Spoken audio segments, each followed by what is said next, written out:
Hello there, friends. Today, I'll show you how to back up your Android phone before resetting it to factory settings. To start, every Android phone has a backup option from Google and usually one from the device manufacturer.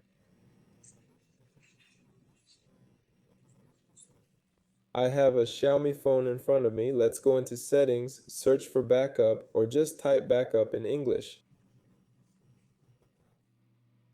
I have two types of backup options. One from Xiaomi, where you click on Backup and create a backup here in the Xiaomi cloud, or one through Google.